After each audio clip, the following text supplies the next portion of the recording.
Cool. How do we get the link to the? Don't save. Okay, so first of all, there's an error. That's great. Love that there are errors already. Let's see. Well, there's something live. Nope, it just said, first of all, there's an error. Okay. Oh my God, we're in like a cycle. It's still we're going. in Twitch. No, we're in a loop. There's Twitch. Let's see. I don't know how to check on YouTube. Oh, nope, we're live on YouTube. Live on YouTube, which we weren't last time. It screwed up. Hi, YouTube. Whatever reason. And then have we checked on Facebook fan deal? Yeah, Facebook fan was live a second ago. So we were saying there's an error, but it was still going. And that was crazy time loop. Kara Stewart, hi. Where are you finding the live on Facebook? I have no idea. It says is live now in Fans of the Strange South because it just showed up as a notification. Okay. So let me just refresh. Thank you, Jody. She says they can see and hear us. Yay. Hi. Oh, okay. Cool. I see you now. Let's see. We are now live. There. Okay. So I think we are live in all the places and all the things. We so professional. Oh my goodness. Hold on. Quick drink. Cheers, y'all, for that. Cheers. Oh, yes.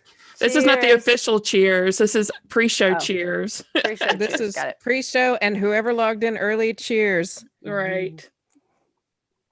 Oh, we are early. Cheers to Patrice. Cheers to Patrice, our tech genius who gets us online every time. Yes. Oh, well, ladies. Sweating in all the crannies. I like the blue. You've got a nice little blue ambiance thing light happening. Ooh, yeah. It's my plant light for like my marijuana plant. No, I'm teasing. I like Malea's this. like, This we'll be right pretty. over. I like this. I know, right? That's a very pretty necklace. Thank you. It needed something because it was just like whiteness. It's just like my throat whiteness was coming in very loud. So I dug in some drawers. Okay. Let's do the intro, everybody, and start this off right. Like we're profesh or something. Oh my God. How weird. What do we do? How All right. do we do that? Shit. We got it. We got it. Malea, you look like you have a filter on like sepia tone. Does she look like that to you? She does. And she's got like this. I'm coming to you from the past. It kind of looks like it. I'm coming to you from like an old West photo booth in like Stone Mountain or some shit. Where you get dressed up in like the little like Western with the garters and stuff. Yes. Like that was worn back in good old. Oh yeah, I did those saloon pictures in high school, and I looked back, and I must have been like predicting my future because I chose to hold a bottle of Jack Daniels, and I was like 13 holding Jack Daniels in one hand and a shotgun in the other. It was meant to be. Yeehaw. All right, let's kick this off. Let's do it. If you are looking for a clean, sober, professional, academic, well-researched, historically accurate, generally accurate, serious podcast on Southern folklore, ghosts, bizarre events, and unique people, this podcast is not for you. However, if you've decided you can live with that, then join us for the Strange South. Yay! Strange South. Good job. Yay. Hey, Marlea. Hey, Courtney. Hi, Patrice. Hi, Courtney. Hi, guys. Cheers to this absolutely fucking amazing, delicious drink that I am terrified of this glass, but I'm doing that's plastic, though. I know, but the stuff underneath it is not. Oh yeah, I see. You don't want to spill. Yeah, I'm not worried This is about the- like. This is the Chartini. This is a custom Yes. cocktail I made for a virtual conference that was held this weekend with the professional group of behavior analysts I've been with for most of my life. It feels like 15, 16 years. And we are very close knit group and we hated not to be together. So Mhm. our board and our volunteers try to find a way we could all kind of connect. And so they sent out these cards with a cocktail that I Oh my created for it. gosh. And so we could all enjoy happy hour last night Yes. and celebrate at the same time. Some Celebrate. Celebrate. Cheers. But yeah, it Yes. has 3 alcohols in it. So if you make it, be careful. It's cognac. Oh, well, I added rye whiskey for the whiskey drinkers, champagne, lemon juice, simple syrup, and apples. Mm. Oh, and apple cider, but I forgot to put it in Marlea. So hers is just straight liquor. There you go. Yay! Right. So I started this at 6:30 and you can see where I am right now. And it's not because I don't want to like really like tear into it. It's because it packs a punch. Yes, it does. Oh my gosh. Like I'm really yes. glad I'm going first. I'm terrified. Well, it's very smooth. It's easy to like. It is it is delicious. Let's It just is say it's I so drank- delicious. somewhere between 4 and 8 of those yesterday. I'm not going to tell you. I'm the thinking exact of another number, but- random number. 3 and 20. Somewhere in between. Maybe a little champagne at around 11 a.m. Also, some coffee and Bailey. Anyway, it was just as if I were at the conference. That's Oh kind my of what our gosh. day is like. Lots of Well- learning and also socializing. And it was a good day to celebrate. It was a very, very good day to Yes. celebrate. I did an 11 a.m. shot yesterday because I was just Woohoo. ecstatic about the news. So, Yes, exactly. So yeehaw. lighter hearts definitely tonight. Yeah, absolutely. Mhm. All right. Got any other housekeeping we need to talk about? Hmm. I noticed that we got a new patron today, and Oh, I yay. totally missed the name. So I'm sorry, new patron person. We will shout out to you next time because they donated like $20, like right All off the right. bat. I know, like Woo. big time spenders. And we were talking about that last after talk. So we're in the process of putting new after talks up in the That's what I was Patreon just gonna section. say. Yes, because the Patreon, in case you aren't aware of it, if you our donation level is very low for these rewards, like $3 a month, and you get an entire bonus episode every month or every episode. Right. Unfortunately, I'm a tad behind on posting those right now, but they should all Sorry. be up by the end of the week. So we'll be up to date and we'll be keeping up to date, hopefully a little bit more from now on. And I'm going to start adding. This is something that I tried to do and didn't get done this week, and I'm sorry, but I want to start adding Courtney's like drinks to like the Patreons, just like post them with the recipes that they can have on hand when they're shopping and want to get something good and delicious. Like we're totally going to put, I mean, this is going on the website too, but we may start posting them on the Patreon before the shows so they can enjoy this. And us. Patrice does some pretty stellar little doodles sometimes of these too, which is awesome. So, you know, whenever she gets like normal time back in her life, that's something we could probably look forward to. Oh my gosh. Okay. God love us. We need the time. We need the All right. time. We love y'all. Let's get going. I'm ready. Get it. Let's do it. All right. So, as we just said, yesterday was a great day, and I was still looking for what I was going to cover. And I decided that real life didn't look quite as scary as it has in months past. And so I decided to go for a legend today.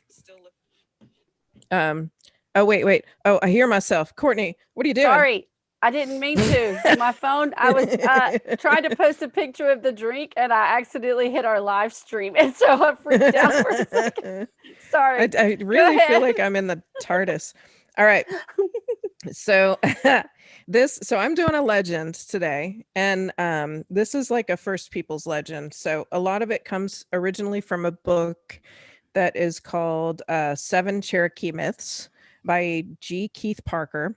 And there's also an Orlando in a Sun Sentinel article by Amy Friedman that some of this comes from, and I'll post some other links. If you don't know, we post our research links and photos and everything like that on the show notes on our website after the show. So you'll see some of that there. So um, the Cherokee people of the Great Smoky Mountains on the Tennessee, North Carolina border have this story. They would tell this tale, and it begins with a child picking strawberries on a trail beyond the village. So the child has her head down close to the bushes. She's looking for the best, juiciest strawberries in the patch. And all of a sudden, she feels a hand caressing the back of her hair. And she looks up to see the outline of an old woman's face against the sun behind her. And when she squints her eyes, she sees it's her old auntie standing there looking over her shoulder, helping her find a really nice berry that she missed in the patch. So while the child berry hunts, the auntie sits on a stump at a little distance away. She's humming this pretty little song, and her hands are just buried in the sleeves of her robe, and she just chats with the girl. And, the girl's just invested in her job. She's just chattering back. She's happily buried in strawberry vines by now. And after a little while, the auntie on the stump calls to her and said, "You have all sorts of sticks and leaves and bugs in your long hair. Come on over here and let Auntie smooth your hair back for you." And so the child hoists this big full basket of strawberries over to the stump and sets it down and lays her hand on her auntie's lap. And the old woman's fingers just start to go through her hair, and they start to just feel really good. They're undoing all these stems and briars from her hair, getting all the tangles out. And it's warm outside, and her cheek is upturned, and she just starts to feel herself doze off. And so soon, or maybe not soon, who knows how long she's dozed, but a call from the village just startles her wide awake, and she hops up and she grabs her basket of strawberries and starts to run off.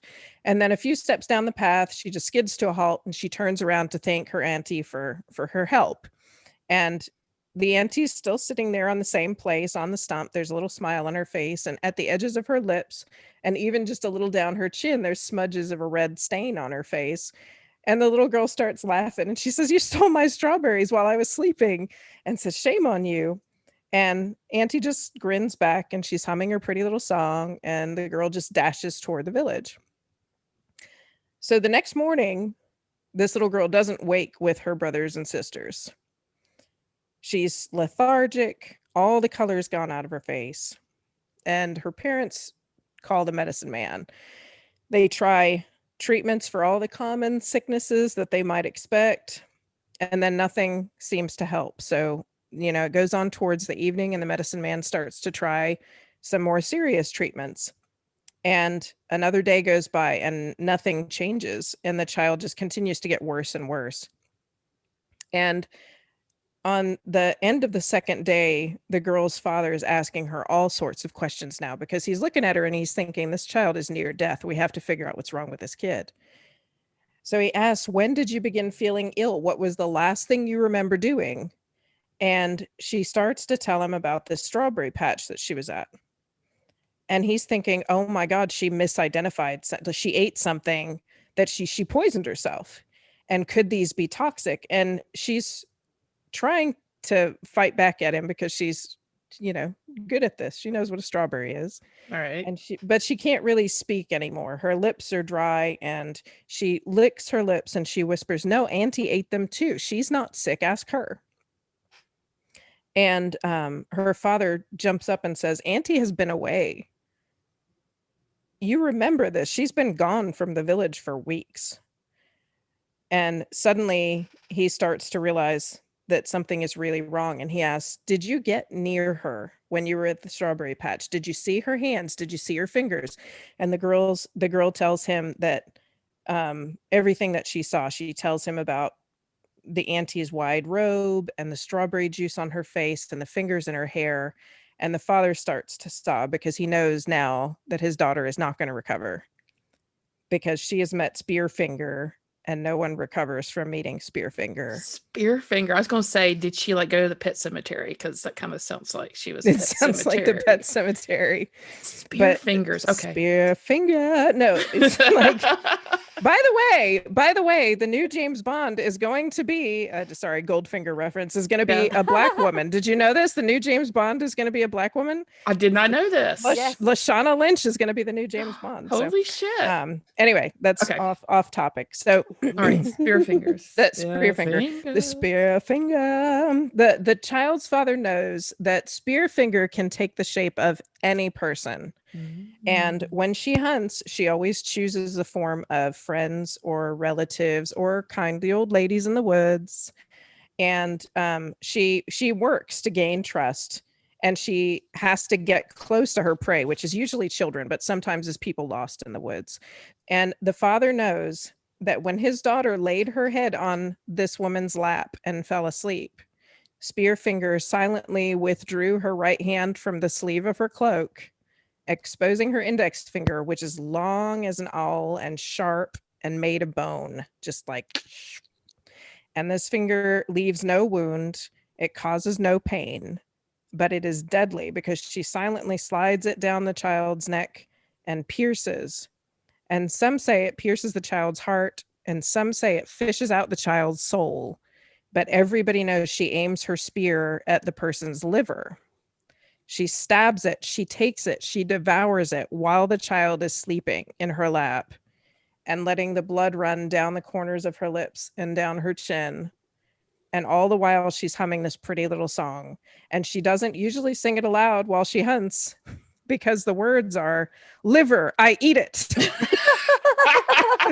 I thought you were going to Not very subtle. Spearfinger. Spearfinger. Liver, Yeah. I eat. I Sorry. eat it. So it's I kind of think a you're dead also giveaway. Mixing it up with Goldfinger. that's the tune. Some 60s Bond. So yeah, I was trying to imagine what that song would sound like, and I just couldn't. So Liver, I eat it. Liver, I eat it. And it's like there's Cherokee words after it in the song, but I don't know Cherokee, so I don't know how they would sound. It's liver, I eat it, Susa Sai. And so she just like apparently prances through the woods and sings about how much she loves to eat livers. I like But, liver too, but you know. I don't think mine I've comes ever from had liver. Chicken livers. Chicken livers.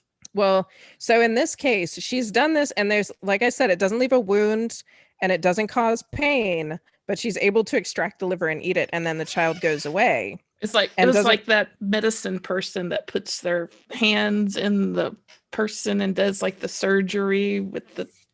That fascinates me. I mean, I just keep on. It's like all I could think of for a second was Indiana Jones and that guy who's just like, I plunge my hand into your heart and pull it back out again. Okay, sorry. Go ahead. So Spearfinger. they wake up and the child will go back.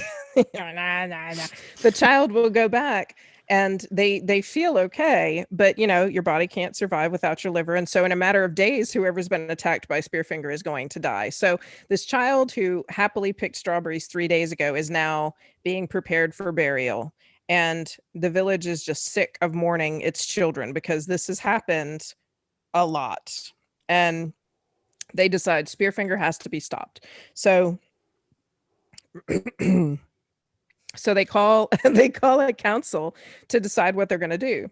And they can't just catch her and kill her because she's not just like your run-of-the-mill witch, you know. I mean, and she's not even just your run-of-the-mill shapeshifter. Like, she's not like a skinwalker. Spearfinger is actually an ogress in like Cherokee tradition. So she's basically made of stone. And her skin and her clothes are all hard as stone. And she has the power to lift and move boulders and rocks. And they say that along the mountain ranges where she would travel, all the boulders and everything that are like scattered around the mountain ranges are the result of her building bridges to get places faster. She could just take big boulders and snap them together and cause these big bridges to form, and then she would just travel faster. And so they know that this is going to be like a really tall order because there's a stone woman like spearing their children. And so they decide, okay, we're going to try and dig a big pit, and we're going to bury a whole bunch of spears with the tips up in the pit, like Goonies style, and we're going to lure her into this pit. And they know that she finds human villages by following the smoke of brush fires.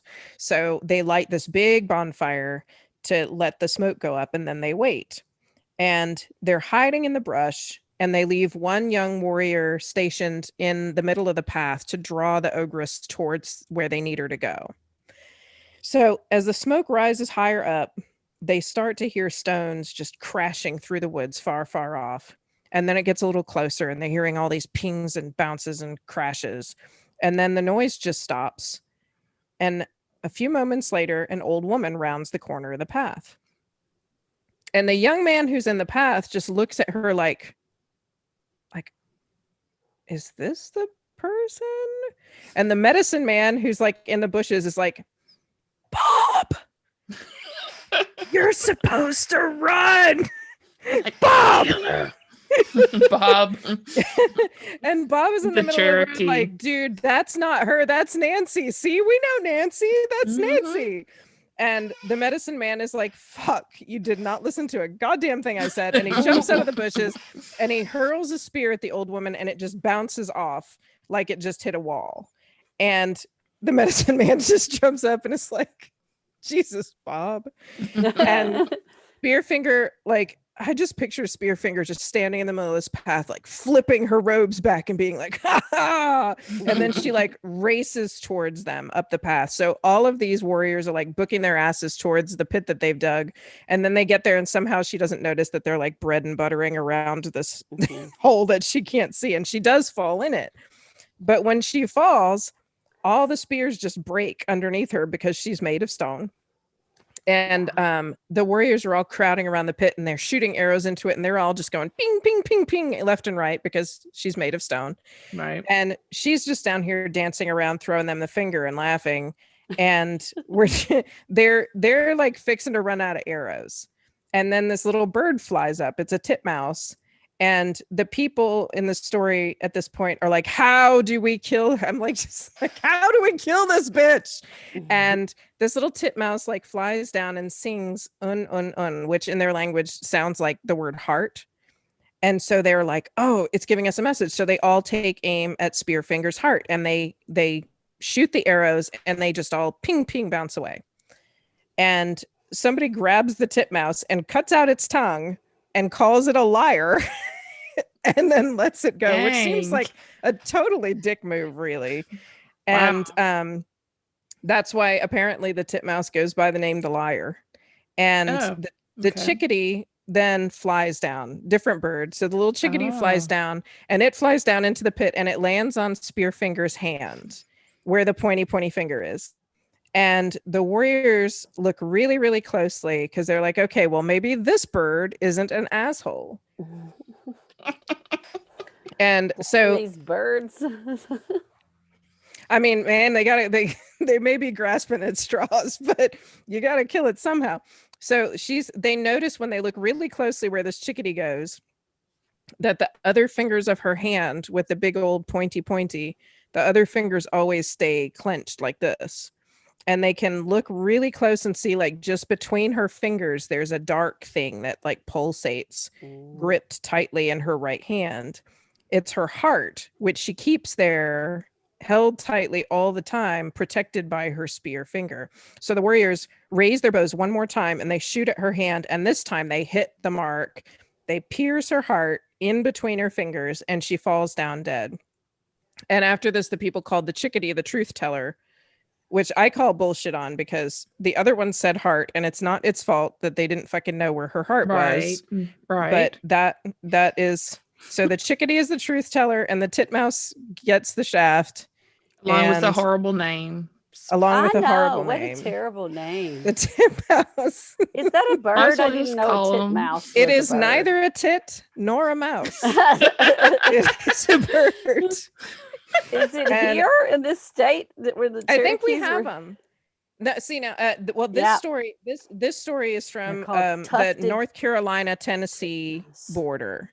So, They're cute. and they're, I know, tufted titmouse is really cute. It's just unfortunate, and I always wanted to know, like, so when you have multiple titmouses, is it a titmouses or is it titmice, or what?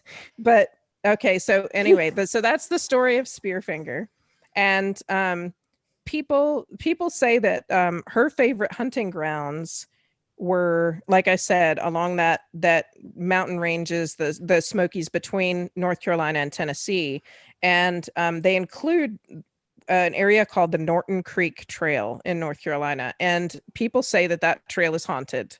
So if you're in Tennessee or North Carolina, anywhere there near the border, I don't know whether it has anything really to do with Spearfinger or not, but this trail actually does look creepy as fuck because it's got all these like little dark passes, and it's got like random just smatterings of little family graveyards just off the side of the trail. It's got like abandoned homesteads along the trail. So it actually looks like a really cool, creepy hike. So if you're in that area, I'm going to drop a link in the notes and you can hike it and let us know, because I would love to see what somebody thinks Yeah, about that you one. And I don't hike think I'm it, doing it myself. Take pictures. I'm out. That's My it. hiking would be like, ah! Like running, screaming, no hiking. That's awesome. Wow. I've never So heard that's that the legend story of at all. Spearfinger. Neither had I. Yeah. Wow. I'm gonna crunch my apple.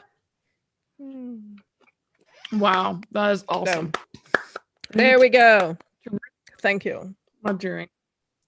Real quick, because I'm Do like we need eating. to? It is called titmice Oh, you call them titmice, the multiple because titmouses? there are multiple varieties. That is the higher classification for a tuft. There are oak mouses,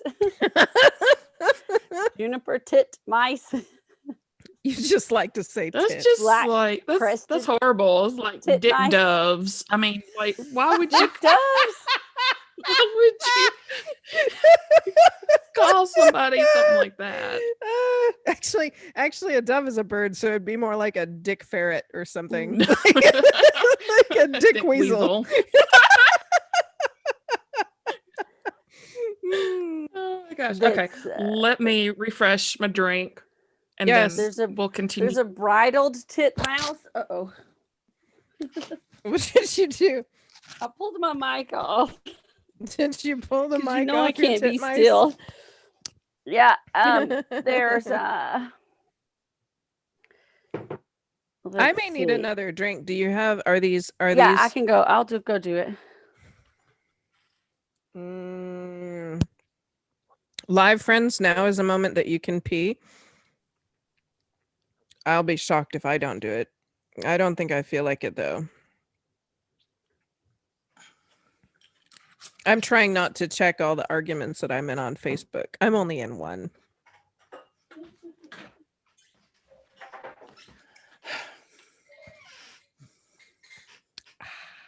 I got in an argument with my dad yesterday. Oh no. All this time, we made it all the way through the election, and I didn't scream at him until yesterday. It was weird. I think we managed to avoid it, and then we're like, "It's safe," and I'm like, "Oh my god, no! Bad territory! Not safe! Not Oh safe!" no. Oh no. That's okay. Hmm. I win.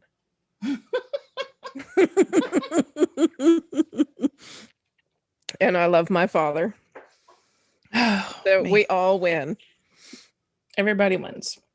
Everybody wins. He can be Oh. wrong all he wants.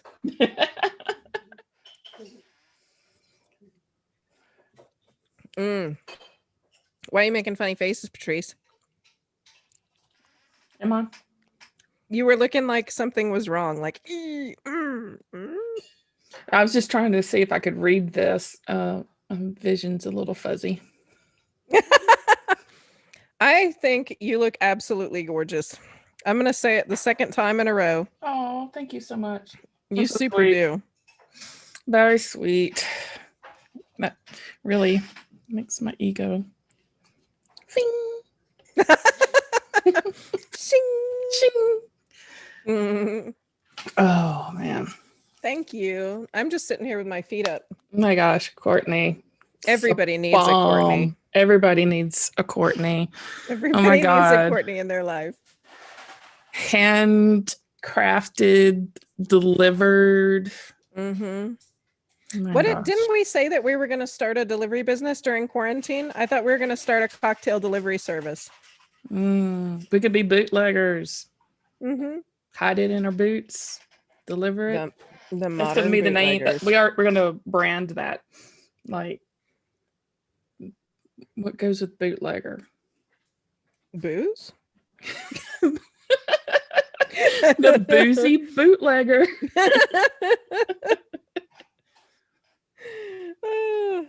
Mm. I took Abby in to get her hair dyed by people who can dye it so that it won't come out again. So now she has purple and red hair. Oh, nice. It is super Nice. cool. And after hours salon people are super cool. They're like, you can come in when nobody else is here. Yay! Absolutely. Awesome. My goodness. Yeah, And I it looks prepped super cool.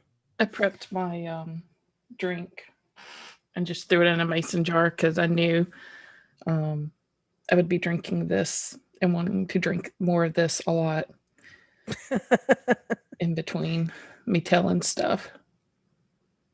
So what's your blue grow light? What's it on? What plants do you have? Actually alive plants. Wow. Yes. So I have medium size alive plant and then smaller kind of struggling alive plant, which is what the blue lights. I don't fucking know the plants' names. It's like I can draw you a picture of the leaf, I guess. This is like kind of botanical looking plant, and then this is like every millennial apartment plant. Those are my plants. So they're not edible plants, they're decorative plants? They're decorative plants, yeah. Shoot. I never know what those look like either. I planted zinnia, I think, in multiple places in my yard, like at the beginning of the summer, and nothing happened. And I thought that they were dead. And then all of a sudden, these like really long shoots started coming up in multiple places in my yard and just going like, psh, and there's one little tiny flower, boop, like right at the end of each one. And I'm like, well, I guess that's what you are. I guess you're that. Yeah. I have, man, all kinds of shit growing in my yard that I don't know if it's like weed or not. Not like the You good better kind of figure that weed. shit out. I know. It more than likely it's weed, but it's like I have a tendency to like find weeds that I like and that are pretty, that have pretty little Yeah. flowers. And so then I just let them be, and then I can just feel my neighbors like looking down their nose at me for Oh, my screw them. You're being weedness. sustainable. You are maintaining a native plant garden I am all over it. Yep. for sustainability. I have and wildlife. It's spectacular. Yeah, out the kazoo. So it's working. All the deer come to my yard. So, you know. I a bobcat damn crossed the road in front of my car. A bobcat. I didn't know we had bobcats. Yeah. But we do. It had no do. tail. Yeah, we do. We have Mississippi too. I've heard of one. I didn't see it, but I heard of one. Where's Courtney? He didn't look scary. She went to the bathroom. Oh, sorry. Hi, everybody. We will keep talking. You're drinking too, right? All of you people off in Yes. Live Land? Please do. Courtney's like, sorry. We can't control our bladders. It's okay. Everyone gets a chance to pee. Exactly. Okay, one more, two more. Yes. 5 more sips. Sorry, I don't have time when I'm making your drinks. Sorry. It's true. Sorry. I made her make my drink for me. It's on me. Because I'm When do I seriously get a just sitting break? here. I worked My so hard feet to up. sit here listening to you guys talk about stuff you've researched all week. All I did was mix some stuff in a class. and delivered. Well, this one actually took time because I did try out different flavors. I really made this one up. So, Oh my God. It's perfect. It's perfection. All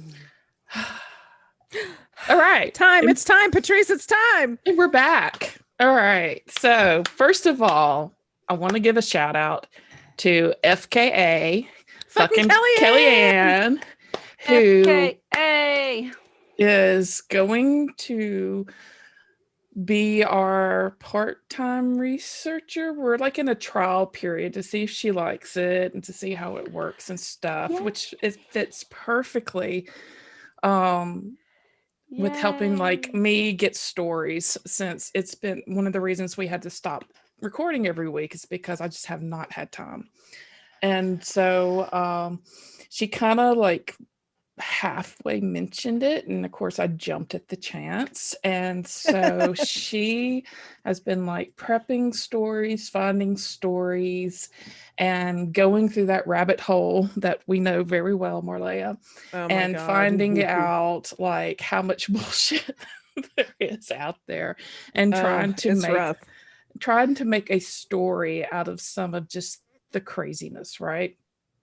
But I'm so excited because I love funny, smart people, and FKA is one of those. I know she's going to do a great job. And she's like I've already got like 2 stories like backed up that she's been working on for me.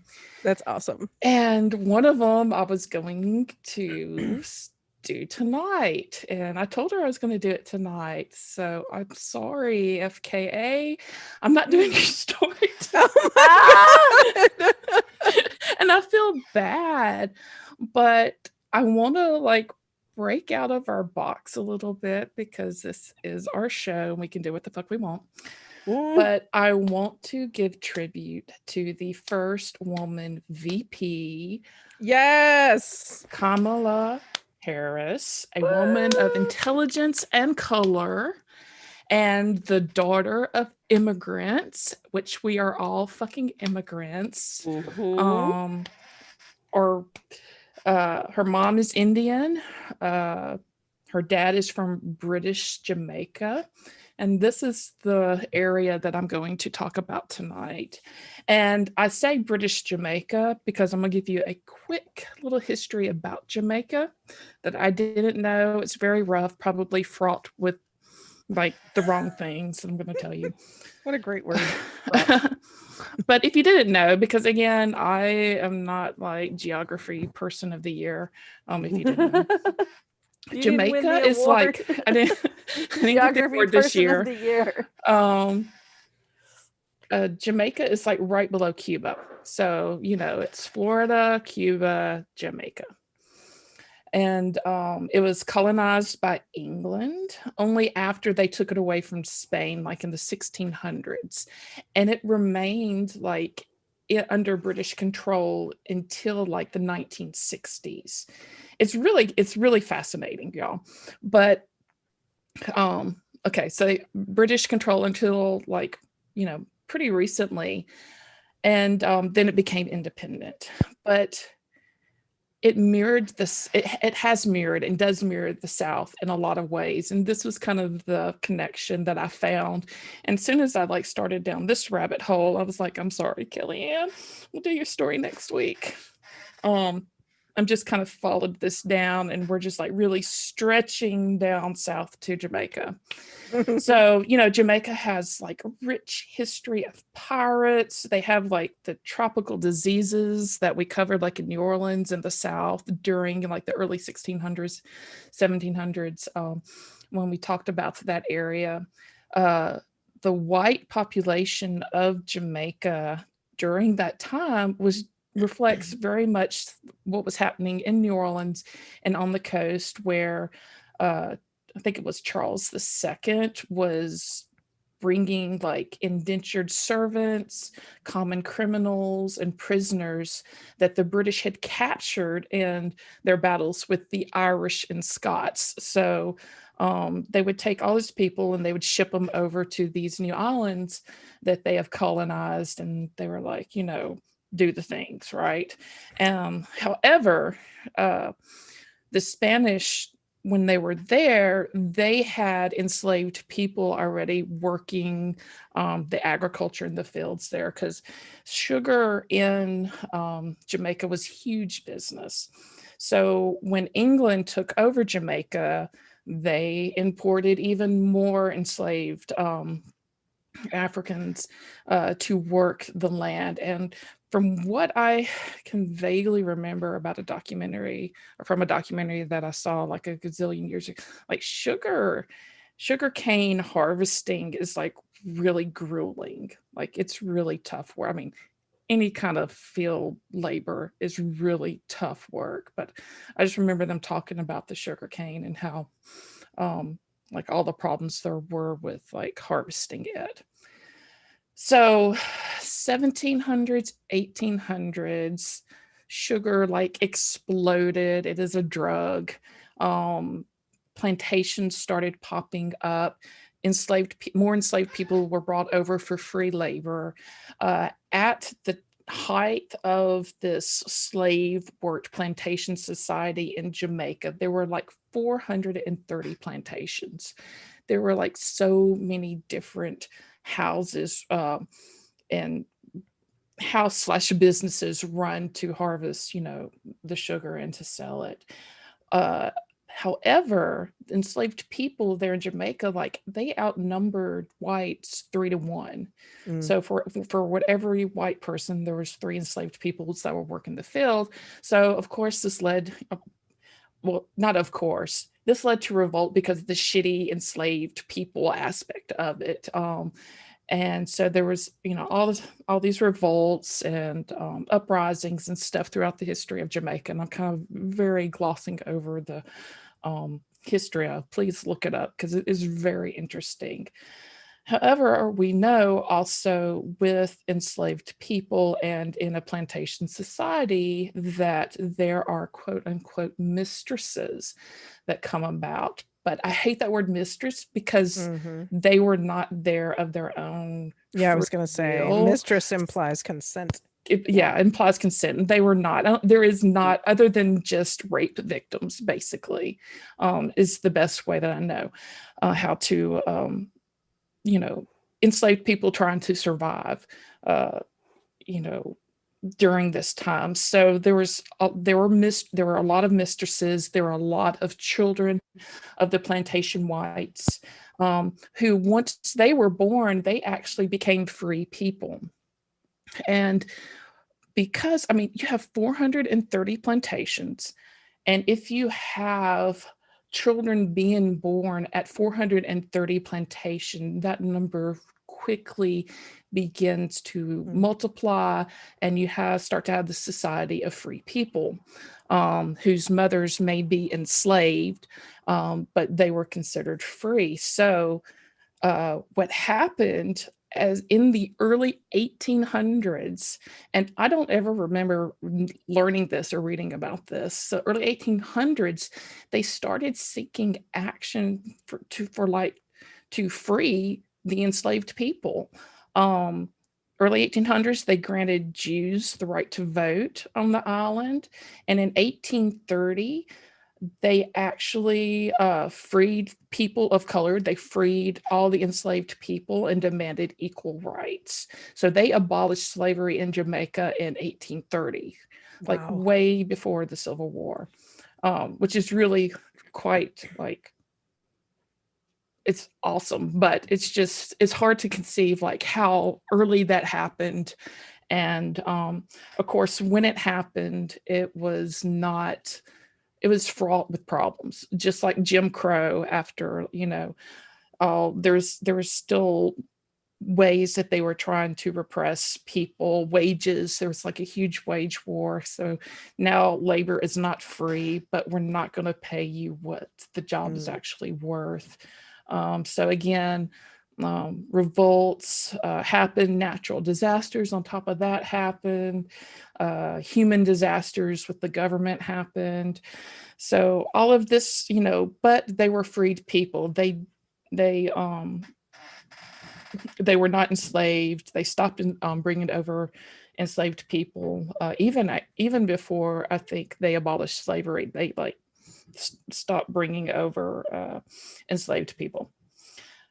But after that, and we had our Civil War, and then we had like World War II, and the sugarcane business started to dwindle, and their economy very much kind of started to mirror the US economy, where after World War II, they went from agriculture to industrial, with the big thing over in Jamaica as being like mining and stuff.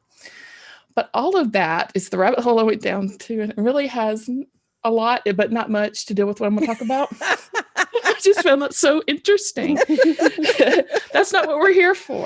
Jamaica has a fabulous, creative, rich culture of folklore, which of course was brought over by the enslaved people. And I mean, we're talking like possessed cows, haunted houses, and I found several articles. There's a lot of things being written about Jamaica's, or has been written about Jamaica's folklore and like how it pertains to their society now. Again, another rabbit hole I went down, which is like, I'm gonna post all these article links, and they are really good.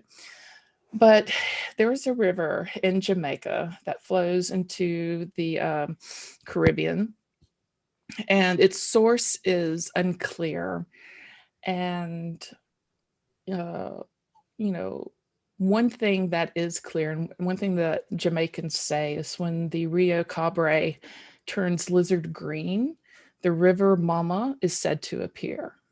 So River cool. Mama is actually a mermaid that lives in the rivers there in Jamaica, and she's part of the folklore.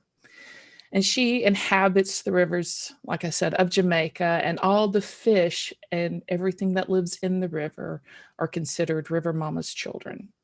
She's protector of the water and the animals. She is both sacred and feared by Jamaicans, and is very prominent in their folklore. So River Mama rises out of the river to sit on the rock and combs her long black hair. You do not touch River Mama. You don't even look at her. She is unpredictable, and there is no telling what she'll do to you. Some say that if you as much as see her or look at her, that you'll fall into a trance and she'll grab you by the heels and drag you into the river. Shit. If you try to catch her, all the fish will disappear and the river will run dry. So, it's best to be right by River Mama, right? There is actually, the oldest bridge in Jamaica is called Flat Bridge, and it connects the north and south coast there. And it was like a huge trade bridge, or a huge bridge that was important to the trade and economy of Jamaica. And it's like, was built in the 1700s. And of course, it was built by enslaved people, and many of them died during the building of this flat bridge. And there are tales of River Mama, even to this day, like pulling faded cars off of Flat Bridge into the Rio Cobre, and then rescuing the survivors or rescuing the passengers from imminent death. So a lot of the folklore is still being talked about. In her second home, River Mama lives in the deepest part of the river. And one of the things that, I'm currently homeschooling my child, and I'm trying to like expose him to many different cultures, many different religions and stuff. And we get one of those yum boxes that's like foods from all around, snacks from all around the world and stuff like that. And one of like our things that we've started doing is we'll have one snack and we'll learn about what the snack is, what's the foods used, because they like share all the information with you. Is like, this is what you're eating, this is the region it comes from, this is the story behind it. And That's cool. It's very I love this. educational. I know Yum. it's Yum box. yum. I'll put a link to it on our show notes and send it. But Okay. I even gave it to my brother for his birthday because it's just really cool.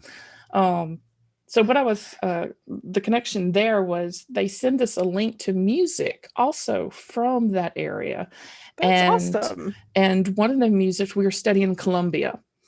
And so we open it up and they have like a playlist of all like past and current Colombian music. And so we just sit there and we listen. Colombia, oh my God, the music's fantastic. And we sit there and groove. But I was watching some of the video and there was this table in the river. And I'm kind of like, what the fuck? Why is there a table? And like, I didn't get the symbolism. I'm just going to tell you the symbolism because I found where it comes from. So, for whatever reason, River Mama, who also lives in the deepest part of the river, she's like fucking everywhere. She lives in all the river. Okay. She is everywhere. She can be wherever she wants. She can be wherever she wants to. But she has like a she shack, like in the deepest parts of the river with like twinkle lights and all that fun stuff. That's where she goes and she like drinks her martinis and just chills when just people are just too much up on the surface, right? So there with her is said to be a golden table. And the myth or the lore of the golden table is that back when the Spanish populated the area, and also when they had pirates, they said that the Spaniards left at this table made of pure gold. And River Mama guards that table in her little she shack at the bottom of the river, right?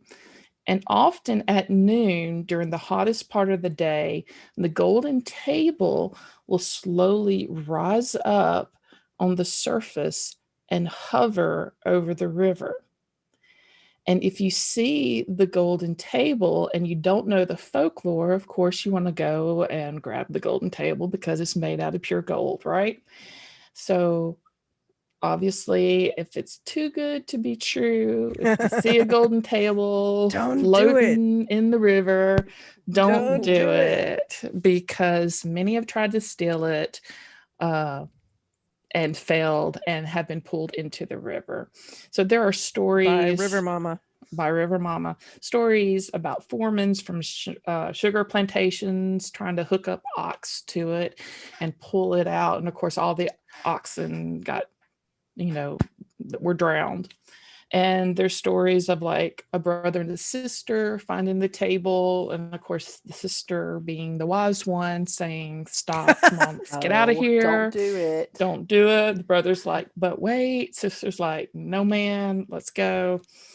But it's always kind of a moral that goes along with the story. It's like greed is not good. Things that are too good to be true usually aren't. And I'm seeing like relations to our election season. Greed is not good. And a lot of our folklore too, Mama. Because like River Mama, I don't think we have anything specific to River Mama, but they have something called the Duppy, which is basically our hugging Molly. Where it's like you don't run into them at night. The children don't like the Duppy doesn't hug you. The Duppy is like really kind of fucked up. It's more like a shapeshifter kind of thing, but it's like one hand of a person or one leg of a person and the other of a cow. I think that's the possessed cow. But there's always like the correlation between like a lot of our folklore and a lot of what's told in Jamaica and elsewhere. Obviously, y'all all know. I mean, it's cautionary tales. Don't be home after dark. Don't get too close to the river. Greed is not good. People who do bad things ultimately will not get away with it. Karma's a bitch. So it's like no matter how dark things get, these tales come with, this universal wisdom. And of course, a lot of this wisdom, a lot of these tales were told by either indigenous people or enslaved people. And we just simply are, appropriating them and retelling them here. But, they come in and we love them. And that's why y'all are watching this. And that's why we started the Strange Souths, because we love the beauty and darkness. We love the mystery about it. We believe in science, but we also love the what ifs. So And stories are important. Stories- Stories tell us a lot They more. are. they do. And so when researching this, I found an article by Dee Dee Beck in the Jamaican Observer, and she's talking about River Mama. And she presents this because in a lot of ways, Jamaica is still a very poor area, but they are so rich in creativity and other things. And she's like, why can't we just coexist with these elusive and magical beings without the impulse to trap and destroy them? So, why do we have to be Bigfoot hunters? Why do we have to go try to capture River Mama and keep her? So I'm like, no, we don't need to capture Bigfoot. We don't need Bigfoot hunters. We don't need ghost hunters. We need like Bigfoot zoologist or cryptologist, right? Yes. We don't need ghost hunters. We need ghost lookers or seekers or something like that. Ooh, seekers. I like that. And I'm going to like read basically the last part of her article, which I loved her connection here. She's like, many individuals, however, brought formidable global recognition and respect to the country for its exquisite creativity, intelligence. She's talking about Jamaica. Like, there's so many intelligent and creative people in this area. We have a rich history of creativity. We also have a rich history of self-sabotage. So River Mama epitomizes the untamed potential of Jamaica's abundance, and with every attempt to capture comes the self-destruction. Jamaica has its own mystique. It's nurtured by the glamorous and the tragic idea of it being financially poor, yet culturally rich island in the sea. And that really struck home to me because, it's the South. We are culturally rich, but financially poor. And we have a tendency to do this to ourselves. But then we have like systemic stuff, right? That's in place to keep us poor. We won't get into that. So reading on, she's like, we have this toxic dynamic that was absorbed into our subconscious as of a nation. Many still expect economic undervaluing, free labor or cheap labor. She's like, but beauty is also light. We can coexist with the mysterious mama without capturing her. We can see, appreciate, love, and release her and trust that she'll return. In the same way, Jamaica can be the wealthiest and most joyous island in the Caribbean if we change our collective mindset. We can keep our legend while consistently prospering, but we must be willing to expect magic and greatness. The River Mama remains a mystery, but maybe she'll resurface for us with a new life among old tragedies and folklore. Until then, traverse the bridge, and she's talking about Flatbridge, with love for those who died to make it possible. May we see the mama when the rivers turn lizard green. So I just thought that was a just fantastic little article and story, kind of enveloping Jamaica, but also kind of relates to us here at the South and our storytelling, love of the story, love of creativity, and love of the myth. But we still believe in science. I like that you keep throwing that in. That's awesome. And that's my Mama. story. Mama. That's River so Mama. good. Thank you. That's awesome. To folklores again. I know. Right? Well done. Did you? But Thanks everyone for watching. Yes. Check us out, thestrangesouth.com. Join all the things. Say hey. Become a patron for $3 a month. We're going to do an after talk, but all of our after talks from the past 71 shows. Cheers, ladies. Mhm. There's Um, nothing in this cup anymore. or they Oh are my there. God, you lush. And and yes, and all the things. And we appreciate y'all so much. We're fixing to Bye, get into our guys. after talk. If you want to stick around for that, I have another Jamaican lore to talk about. Ooh, check you out. Ooh, And I've always wanted to go to Jamaica. yeah. So thanks, y'all. Cheers. Thank Bye, or- you. Or stick around. Or stick around. Cheers. Hello, Cheers. Peace, goodbye. everybody. Hello. There's nothing in this cup. Goodbye. Hello. You want to refill real quick? I don't know. I have some. I don't know there's if you the should shaker. either. Hold on. Are we live streaming our We're still gonna live after stream. talk? Yeah, I think so. I think Ooh, if they want bonus. to, Hold on. Yeah, if they want to stick around, if y'all want to If stick you around, show, yes, if you show the kind of tenacity, stick around and listen to three drunk women talk for another, I don't know how long. I'm gonna take my headphones out before I go pee though, just to save y'all that. Hold on. it's not the headphones, Marleya, it's the mic.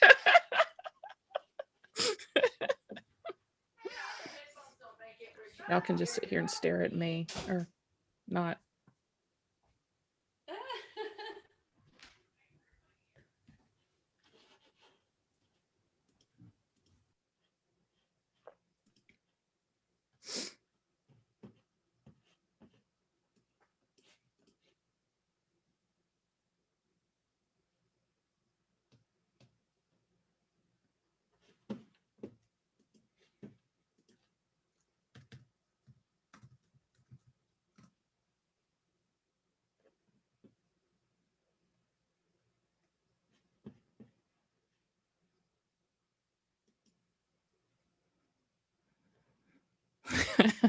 Drunk women listening to drunk women talk. Thanks, Kathy. That's awesome.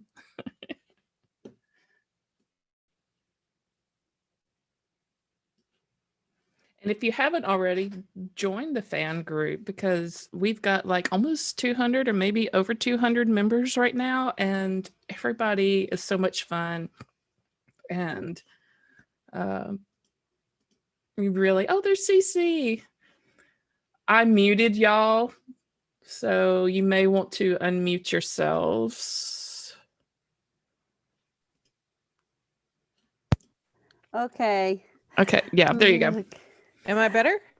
Yeah, Got I just my kitten. There's CC. I've been having some bathroom thoughts about mermaids. Oh, Beth. I was like, I didn't know where we were going from there. I was just like, and I was thinking, like, it's so you were talking about River Mama sitting in the middle of the river in her long black hair and everything, and all I could think of was, because we lived in Germany for 3 years when I was young, and we lived in the Rhineland, and in the River Rhine there's the Lorelei myth, which is the myth of a mermaid that sits on a rock in the middle of the river. And it's the same as the old Greek myths of the sirens that call sailors into the rocks. And I'm like, how is it that many cultures over that length of time could have a myth that's not based in some sort of reality? You know, like, I feel like I'm with you. I'm like, I'm 100% believe in science. And at the same time, I'm like, how can there not be mermaids? You know? Like, true. Yeah. I don't know. Anyway. That's a good scientific question there that you asked. Shut up. I'm drunk. No. It's true. One of the things that about the River Mama, they said that she brushed her hair with a golden comb. There's a lot of references to gold, because apparently, like, Jamaica was a huge pirate hangout, and there was a lot of like sunken ships with gold and pirates hiding their gold. And then you had the Spaniards who were looking for like gold. Everybody's looking for gold, so they're like kind of obsessed with the gold thing. And they're like, if you come upon River Mama and you startle her while she's combing her hair, sometimes she's a bit forgetful and she leaves her comb on the rock. And if she does, then, and grab it and you take it home with it, it's like you're jackpot, you're rich, you're made. But that night, River Mama will come into your dreams if you take her comb. Shit. And she will make you sleepwalk to the river and Oh. drown yourself. So just wow. don't take shit that's not yours. Moral of the story. Just, that's all I gotta say. That kind of sounds like Bly. Did you finish Bly? Did you ever go back and rewatch and finish it? Bly Manor. The Haunting. No, It I was watched 2 episodes. It was mildly disappointing. I'm not going to pretend. The ending. Yeah. Well, I mean, nothing can beat the twist of the first one. I am never going to forget Courtney jumping up on the back of the couch during Hill House. She doesn't first remember Hill House. doing it. She doesn't remember doing it, but I remember very jumping. I didn't know clearly I jumped on the back of my couch. onto the but fucking back of the couch. Not even pretend. that was the biggest jump scare ever. Oh my god. Yes. The original. Haunting of Yes. Hill absolutely. Hill House. Yeah, I'm glad I didn't watch that with y'all because I would have in the thrown my car. computer. The one in the car. Oh my Jeff. god. Yeah, the one in the car. That's like the one that jumped me. That's the one. That's Absolutely. the one. Mm-hmm. Listen, so I was trying to, I've said multiple times, like my older kid, she's really obsessed with scary movies, and she wants me to do this kind of curating thing that I've had done with me, like our friend Brandon curated movies and like eased me into horror films. And because I was scared of everything. So I've been trying to do that for Abby. And Hill House crossed my mind, but I was like, I don't think so. I think there's a little too adult in there for her. Like with the first one, definitely. The first one, and not even just the scares, but like the addiction and the family drama and all that stuff. The suicide, kind of. You know what I found out though? Poltergeist is rated PG. And I was like, oh, well, let's watch Poltergeist. I haven't seen that since I was 4, when I shouldn't have watched it because I was fucking 4. Wow. And we turned it on and I was like, okay, well, this is a classic horror film. So, and it's Spielberg, so it'll be good. And I don't remember much about it, but I'm sure it's in your alley. It's PG-13 will be fine. Or it's PG will be fine. And 15 minutes in, and I'm like, this should not be a PG movie. This should not be a PG movie. This should not be a PG movie. And it's, what? Horror PG, films that PG. hold up, it is PG. It's not PG-13. That movie holds up.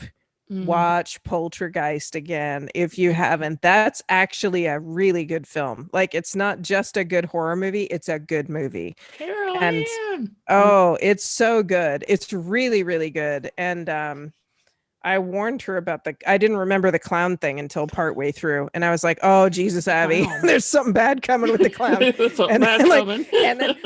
And then they kind of tease you with it like the whole movie, and then they get like, and I'm like, okay, well, maybe this was from the second one. Maybe the clown thing doesn't happen. Because I'm thinking like all this shit with the pool and everything. I was like, they can't possibly. The tree. Oh my God, the tree movie just fucked me up. And so, oh my God, the tree. And so I was just like, okay, well, maybe it'll go away. And then like they keep on bringing the clown back. And I'm like, Abby, you got to prepare for the clown. We got to get ready for the clown. No, watch Poltergeist again. It's really good. But ratings apparently were nothing like they are today, because they would never have gotten away with a PG rating ever. A dude pulled his fucking face off in the mirror. Like, there's no way. Oh, I forgot about that. That would be. Did me in when I was a kid. I didn't even get to the clown. Like, the dude pulling his face off in the mirror fucked me up because I was 4. Right. Our neighbor had HBO. My God. It just happened to be on TV. So we watched it during the day when my mom was at work. That's oh my God. I wonder when the movie ratings changed. HBO stories have come into play. My parents But now it was 3:00 in the morning. Cinemax just happened to come on. Right? Skinamax was on. I Mhm. don't know what happened.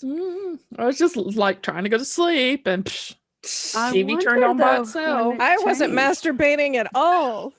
Oh my god. Welcome to After Talk. Uh,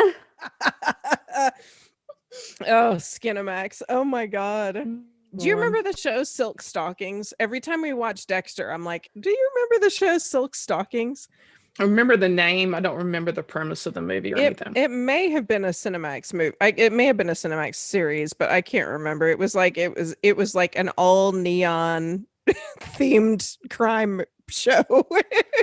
I have to look back up at it. It was all sex and neon in crime. Okay. Sounds about right. TV wise, I also just watched the first episode of a show that hit on Friday on Amazon called Truth Seekers. Oh. That is the most recent Simon Pegg and Nick Frost show. Did you hear that? I'm sorry, I did not. It's important. You need to get your Truth drink, and that's Seekers? I'm totally sorry. cool. I'm sorry. I was getting my drink. No, I'm on board with you. Okay. Listen, I support drink, you. Drink. Oh, No, Jeff said Simon Silk Pegg. Stockings. Hold on. Silk Stockings was on USA. Jeff just said Was that. it on Tried it. USA Network, Jeff? You always know all the things. He knows. And But I I'm not wondered, wrong I knew about Jeff this would whole know neon this too. crime It came out scene. in 82. What? Sorry. What came out in Since- 82? Since Poltergeist came out in 82, PG-13 didn't start until 84. That's why. I knew he would know. That's what I was on my phone looking. I was trying to see if he was still here when you So were. you when I was- guys, the person that we're talking about, in case you don't know, our friend Jeff is the host of the Parental Advisory Movie Podcast, Yes. and he Mhm. knows everything. Everything. And you should subscribe to his podcast Yes, because follow Jeff. he and his friend Patrick, they Parental are fun. Advisory. So They are yes, fun. listen to Parental Advisory. Yeah, I've been dipping out of a lot of shows lately, but yeah, I tried out though this Truth Seekers show is a brand new Simon Pegg, Nick Frost, the guys who were in Shaun of the Dead, y'all. Mhm. Like I love mean, them. Like, I and love and them what the so fuzz much. was I mean, they're a great comedy team, and so they just launched a new Amazon show, and it's about ghost hunters, and it's called Truth Seekers. It came out on Amazon on Friday. It's on Amazon Prime, and I watched the first episode this afternoon because I was like, hey kids, no, I'm doing work, I have to watch this for work. And it was, I mean, I wanted it to be like Simon Oh. Pegg, Nick Frost, like Right. Right. and it's a slow burn at first, but Okay. it's still funny. And so it's definitely worth a watch, and I'm definitely going to stick it out for the season because I know these I guys, right? love These guys Simon are going to Pegg. deliver. like so, Simon Pegg, I want to marry you. Like He's so skinny. He's so Oh, tiny. he's a tiny person. little man, Mhm. little leprechaun-ish Yeah, man. He is a little I leprechaun. don't care. I mean, Did you watch? I I- just recently rewatched the Mission Impossibles. Actually, there was the new one. He's in all the last 3 or 4. yes, Oh, I yes, forgot you'd and said like, that. yeah, and it's He's like fun he- in them. He's fun. he's so He- he's so He's Simon funny. Pegg. He's always he's Simon fun. Pegg. He's so fun. Mm. He's great. Well, That's since all- she that's- likes that's him, my she got stuff. the little hots for him. She might want to see him in that action adventure. Being Oh, a, girl, I've seen him. Bye. I've seen him. I've seen him in Oh, all okay. like his being famous BBC shows. I've seen him. And he's always funny. Like He's he even, hysterical. he's just funny. Yes. So yes, you have a story, and I asked FKA if we could tell her story that she texted to us over the couple last weeks. So we've got a couple things Yes. to share on after show. Yes. So you want to hit it with the River Mama? Yeah, mine's real quick. So this is another really famous tale in Jamaica, and it's called the White Witch of Rose How Rose. Sorry, one second. White Witch of Rose Hall. Sorry. Ah, and After talk. after talk, too drunk to speak right. Look at this cat. But it's a that's funny. But it's about the spirit of Annie Palmer. And so supposedly Rose Hall Plantation, which was one of the 430 plantations in Jamaica, is near Montego Bay. And this woman who lived there, Annie Palmer, was born actually in Haiti to an English mother and an Irish father, and spent most of her life there in Haiti. And of course, as the tale goes on, her parents died of yellow fever, and she was adopted by a nanny who taught her witchcraft and voodoo. Like, it's like, how many times have you heard that, right? How many movies have we watched where that happened? So many. So many. So little Miss Annie and her nanny traveled to Jamaica, and she grew up and she married John Palmer, who was the owner of Rose Hall Plantation. So it is said that Annie actually murdered Palmer and then remarried. And then she murdered her next husband and then remarried. And then she murdered her next husband. And it's also said that numerous male plantation enslaved people there were being murdered by her. And it was like she joined with like one of her enslaved people named Tatuuk. I don't know. Anyway, Wikipedia, y'all.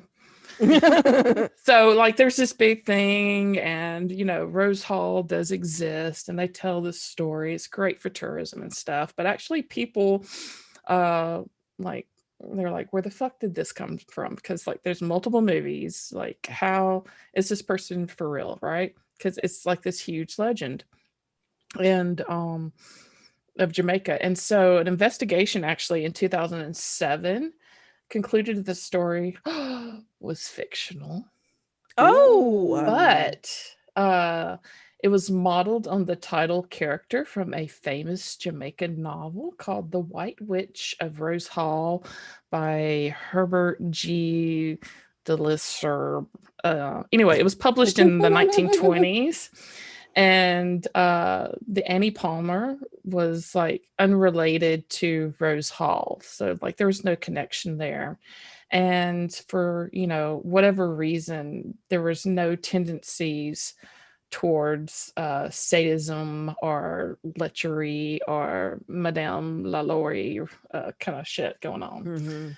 And so one of the things that is talked about, while there was no Annie Palmer at Rose Hall, there's actually a Rosa Palmer that lived there and was the mistress and had 4 husbands. So that may be where the multiple husbands came into play, but was said to be unwaveringly virtuous, which I find total bullshit.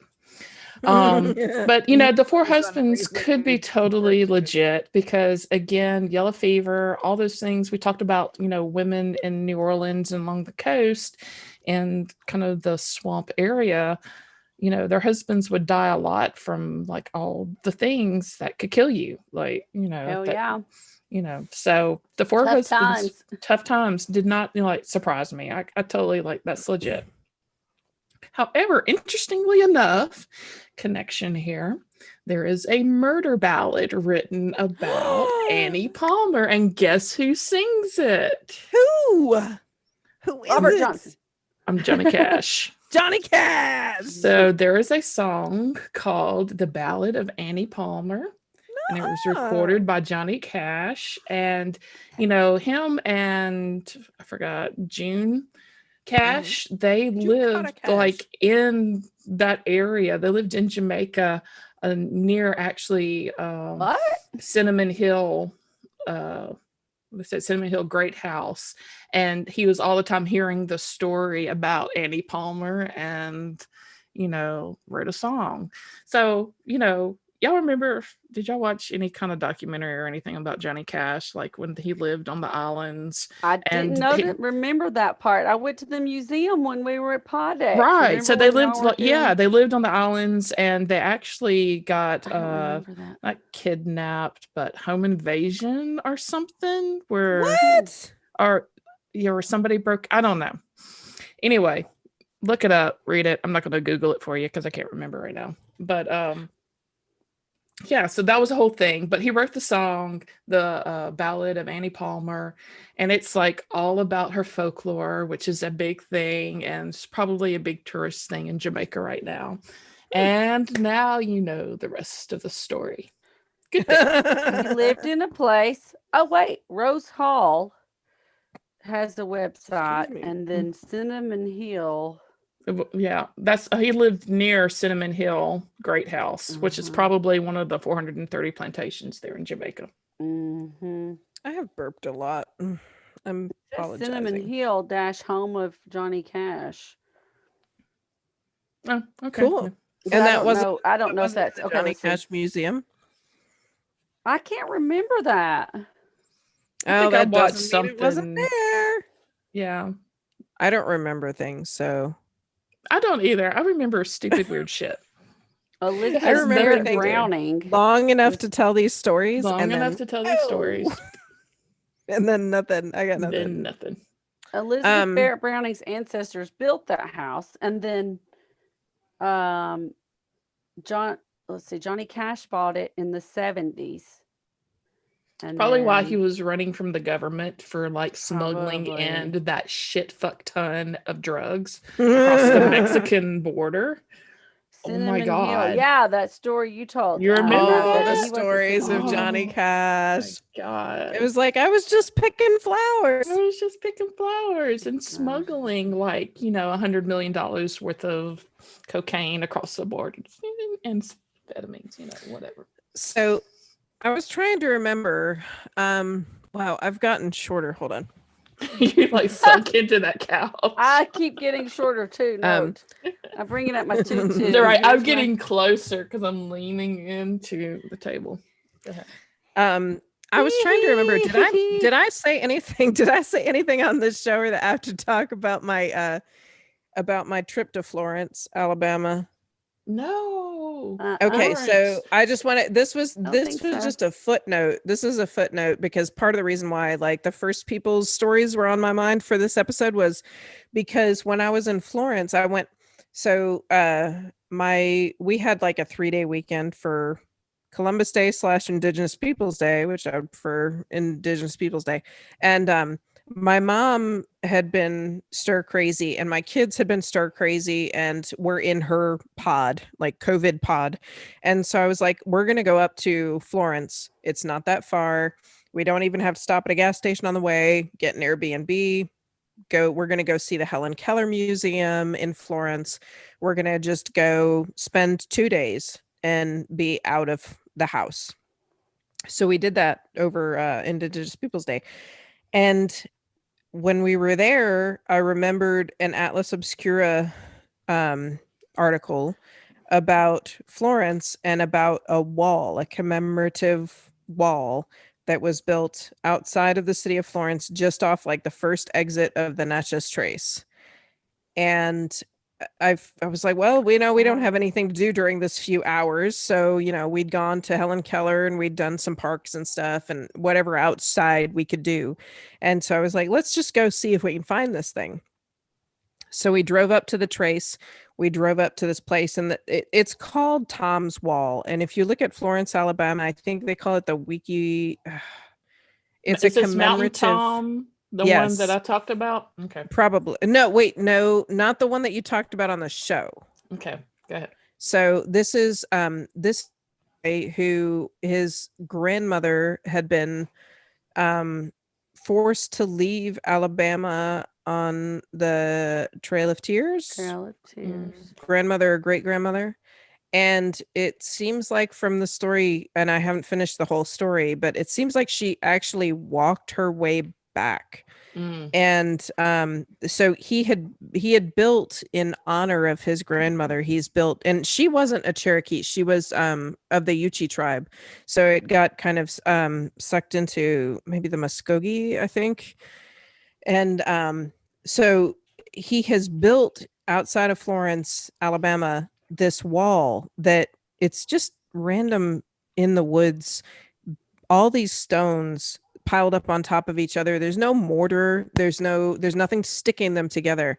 But over the course of like 20 years, this man builds this like labyrinth of stones with sitting areas and stone benches and little offshoots, and there's a whole section of the wall that is all made of stones that look like they have human faces. Yes. And I don't know that they're carved that that way. I think he intentional. just Yeah, that's what I was found going to them. ask you, because they Yeah. They look. look. Well, it's Intentional. intentional that they're all together. It's intentional that all the face stones are in one section of the wall, but I don't think they were carved that way. I think he found stones that look like faces and put them all in one section together. And so people have over time come to this wall and left totems, and like they create little altars of their own. So people will leave shells and stones that they painted with the names of loved ones who have died, and all this, they'll leave statues of their own, or coins, or leis, or necklaces. I mean, all kinds of stuff, just like strung over the rocks of this wall all the way down and back. And it's really something else. I mean, there's no admission fee. You just kind of have to find it. You park across the street in a cornfield and you walk over, and this is somebody's land. I mean, and there's a cabin just up I mean, you're driving into somebody's driveway, Mhm. and there's a cabin just up there, and if there's a note at the front that says, if you would like to buy the book that explains why this is here, just walk up the drive and knock on the door to the cabin and wait on the front porch. Well, bless And them. I would not this want white-haired that lady note. in slippers will come out, and she can't hear you very well through your mask. And but she's you'll got a say- long finger. I know, right? But I mean, she was just like, she was very nice. So we bought the book that Tom had written, Mhm. and I haven't finished reading it yet. But anyway, so that was why like the kind of First Nation stuff was maybe on my mind a little bit That's more recently, because awesome. if you live anywhere near Florence, Alabama, I mean, there are a lot of shit there. The Helen Keller House was cool, but if I was going to tell somebody to visit something in Florence, that would be the thing I told them to visit. Right. So go, Is it off look Natchez that up. Trace, or is it near Natchez Trace, or It's right off. Like, you drive up the Natchez Trace, and then it's like the first exit from that direction that you can get to, and it's just like, I mean, it's basically like in the corner of the Natchez Trace. It's not Right. even like a quarter mile off before you Wow. park. cool? It's maybe like 100 yards, or I don't know numbers or distances, but it's not far. It's very close. It's like a city block. right. So anyway, that's why that was on my mind. So I just wanted to like pimp that a little bit, because it's super super cool, and I can put on the Patreon if I Some write myself a pictures of- note right now, the video that I already sent Patrice and Courtney from when I Yes. was there, That's Yeah, the amazing. video. that Yeah, with the me and my faces are kids really- walking down the wall. and all of the But- little like what's the word, It's like offerings altars almost. like, Yeah. that they leave to Yeah, it's super cool. So anyway, but there's that, and that has nothing to do with what I'm about to tell you, because so Patrice talked about FKA fucking Kellyanne Fucking during the Kellyanne. show. FKA. Over the last 2 weeks, there was one night where FKA wrote us a message on Facebook Messenger, and it was after she had listened to the episode where we talked about the Hat Man. Yes. And so I Oh. asked her if she would give us permission to read this story on the after show, and she said sure. So I'm just going to go ahead and read what she said, like word for word. Do I know this Yes. yet? I don't think I know this. I don't think I've told you this story. Okay. So Yay. let's see. She said, I'm not sure if you owe me a drink or if I owe you one, but based Oh. on the story I'm about to tell, it We only over. seems appropriate that alcohol be somehow in exchange. Wait, should I go get another drink? No. Well, the answer is always yes. Always. But- I know the answer is always yes, but it'll take me a while and people are waiting. So continue. I'll just not drink right now. it's not a long story. It's a short story. It's a very short story. 'Kay. So she says her backstory is she just got around to episode 69. And she says their bedrooms both look out into their backyard. So the story goes like this. My 4-year-old, she says, has had a rough night. He's usually a great sleeper, but not tonight. He's so restless, we finally gave in and said he could come lay in bed with us for a while until he fell asleep. So her husband and she are usually night owls and aren't in bed early, but not that day. So fast forward into the night, her husband is snoring. The son, he finally falls asleep, and FKA will carry him off to bed. And she says, I come back to bed, I turn out my lamp, I begin to close my eyes, and of course I hear the pitter patter of feet coming back into our room. I lay there like any respectable parent would do, and I pretend that I'm already asleep. Except he doesn't come right to me. He just pulls the curtain back and stares out the window. Oh my God. She says, thanking my lucky stars that I did my Kegel exercises today, I bravely ask. I bravely ask, hey, bud, what are you looking at? He says, what's that out there, Mom? She says, oh, shit, oh, shit, oh, shit, oh, shit. What? I don't see anything. and he's standing at the window. He points and he says, that. And so she looks at the shed that her husband has left open. She said, oh, Dad forgot to close the shed. That's all. Sigh of relief. Brave mom, pat on the back. And her son goes, Good job. I know what the shed is, Mom. I mean the other thing. Oh my So God. FKA looks out the window. She goes, why does this shit only happen to moms? She says, what other thing? And she looks out the window as fast as possible and sees nothing. He says, that thing's standing there. She says, I don't see anything. What does it look like? And she says, simultaneously thinking every swear word known to man, making a plan to pack up and move to a new state or even country, and praying to any and every higher power who will listen. Please don't let him say a man with a hat. Please don't let him say a man with a hat. And he says, like the moon, but way smaller. And she looks and she goes, you mean the street lamp? He says, oh yeah, that's what it called. I forgot the name of it. Good night. I love you. And he goes, Oh off to my bed. God. Oh my God. Oh my God. So Kids. that was Kellyanne's He's story. 4. Hashtag That's hilarious. Hashtag kids are the worst. Hashtag Kegels for the win. Hashtag husband snored through it all. Yes. Of course, husband There was did. There was a conversation afterwards where it only happens to moms because moms are the ones that'll actually like get out of bed and check while dads will sit there and go to bed. It's nothing. Go to bed. Go to bed. Oh my God. That was so good.